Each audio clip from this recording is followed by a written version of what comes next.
What is up, movie viewers? Dena Views and Reviews here, asking what you watching. Today, I am watching Fight Night, the $1,000,000 Heist. Now, this movie stars Kevin Hart, Taraji P. Henson, Dexter Darden, Terrence Howard, Samuel L. Jackson, Chloe Bailey, Dan Cheadle, Lori Harvey, Anthony B. Jenkins, Atkins Esteban, and Terrence Terrell. Now, it's written by Shay Agbana, Maxwell Michael Towson, William Yu, and Erica L. Johnson. It is directed by Craig Brewer and Tanya Hamilton. It is produced by Shay Agbana, Kenny Burns, Lars Jacobson, Connell Byrne, Mike Stein, Sanrina Wynn, Jeff Keating, Carrie Lieberman, Brian Smiley, Will Pearson, Craig Brewer, Kevin Hart, Will Packer, and Jason Harwich. Now, Fight Night is an action drama. It's a crime 8-part miniseries. It comes across similar to one of the 70s black exploitation movies. And as the opening of the movie indicates, it is based on some shit that really happened. As explained in a podcast from Will Packer and Jeff Keating hosted on that podcast. Now, right off, the various styles of clothing, cars, hairstyles, furniture, and even movie props, like one in particular being the potato chip bag that was left on the table. It all just seems to teleport you back to the 70s era. Now, Kevin Hart in this movie is Chicken Man, and he is a character that is said to be based upon that podcast about the Atlanta hustler. And he was a hustler and a numbers runner by the name of Gordon Chicken Man Williams. Now, while out and about in his regular numbers hustle, because he ran numbers, Chicken Man learns that all of the leading black organized crime bosses will be in town to witness Muhammad Ali's fight. Now, this fight is coming after a 3-year ban that Muhammad Ali has had, and he's returning back to boxing in 1970. Now, this comeback fight is against Jerry Quarry, who is a white heavyweight boxer who boldly speaks out against Ali's objection to the Vietnam War. Now, after being drafted in 1966 for the Vietnam War, Muhammad Ali refused to be inducted into the U.S. Armed Forces, and he cited conscious objection to the war and on religious grounds. In April 1967, after defending his heavyweight title, the New York State Athletic Commission stripped Muhammad Ali of his title and of his boxing license as well. The World Boxing Association then took it upon itself to take away Ali's boxing title. And in June 1967, he was tried and convicted of violating the United States Selective Service laws because he refused to be drafted. Though he was able to maintain his freedom, he appealed this court's decision, which was considered to be an unusually cruel sentence. The sentence was 5 years in a federal penitentiary, and it also included a $10,000 fine. Now, Ali was unable to box for 3 years, and each state that he tried to go to get a boxing license in order to box, they were all in cahoots with the other one, and they denied him a boxing license, which is how systematic racism has always been very effective in this country. But in doing so, it essentially ended his boxing career. That was until 1970, when Senator Leroy Johnson, who happened to be Georgia's first black state senator, he made it his business, his mission to help Ali make his comeback. He discovered a loophole in Georgia's boxing laws that allowed Ali back in the ring. Georgia had no boxing commission, and because they had no boxing commission, the city of Atlanta could give Ali a license to box. So they had to convince Atlanta Mayor Sam Massel to allow Atlanta's City Athletic Commission to give Ali this boxing license.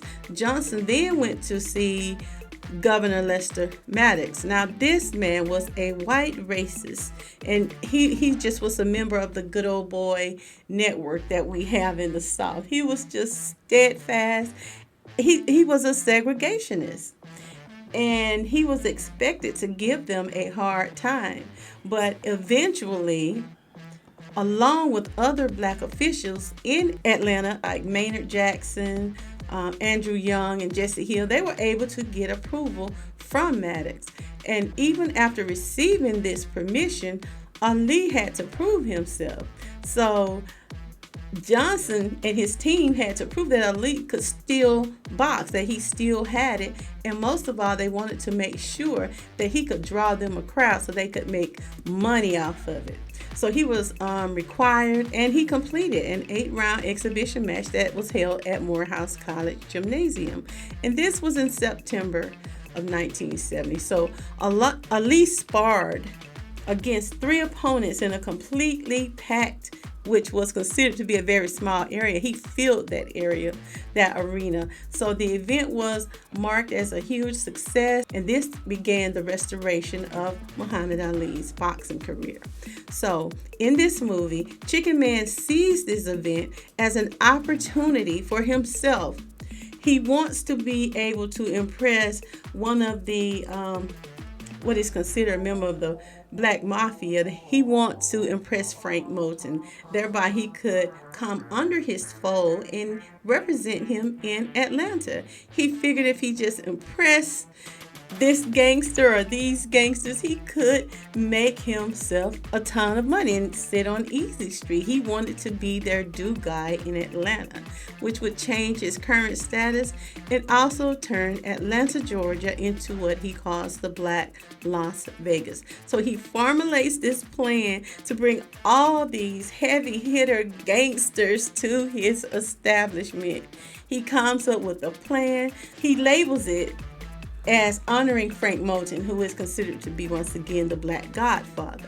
Now, Frank Moulton he started out as a numbers runner in Atlanta himself. That was in the 1950s and 60s, before moving to New York and becoming a powerful and notorious drug dealer, as well as a drug distributor. So he is rumored to be one of the leaders of what they call the 12. And this is said to be the bosses of the black underworld. Now, I even read what Samuel L. Jackson, who lived in Atlanta during the time of the events, actually contributed information towards this movie. But Chicken begins the task of transforming his home that he lives in with his mistress that she runs numbers from and out of. His mistress is Vivian, and she is played by Taraji P. Henson. Now, mind you, Chicken Man has a whole family on the other side of town, a wife and children. But Chicken Man sets about planning, organizing, rearranging, and using his many resources and connections that he has made around the city to pull off this party. And hopefully, he can impress the gangsters that are attending, and his intended person he can impress is Frank, and he can become Frank's man in Atlanta, which will catapult him to Easy Street. Now, he must first personally contact and invite all of the notorious members of this so-called Black Mafia to attend this soiree, this event at his house, following the Ali fight. So he contacts members of the firm, the Council of Black Bosses, and the list was funny to me, but the list included Frank Moulton, as I've said, who is the Black Godfather, who is played by Samuel L. Jackson. He controls New York. Then there's Richard Cadillac Wheeler, played by Terrence Howard, who controls New Jersey. And Mushmouth, he is a gangster that controls Detroit. Then there's Buckle Willis, who controls the south side of Chicago. Derek Patterson, who is also named Tex, he controls everything for Texas, Oklahoma, and Arkansas. And then there's Missouri Slim, who holds down Kansas City. These are some very interesting and funny characters. But Chicken Man is successful in delivering the invite, and many of the gangsters are in attendance. They're down with it. However, there is a major upset that has taken place at the party, and now Chicken Man is fighting for his reputation, and most of all, he's fighting for his life. Now, if you want to see the rest, you'll just have to tune in to the mini series. But at this point in the series, I am giving it a 2.5 stars out of 5. Fight Night Million Dollar Heist is rated TVMA. And if you would like to watch Fight Night, it is currently streaming on Peacock. There is nudity, strong language, and violence. There's some humor there as well. But if you have not already, be sure to like, share, subscribe, and leave your comments on what you thought of this movie. I invite you to join me weekly for another review or movie recommendation. And I want you to remember, it's my view. Now, what are you watching?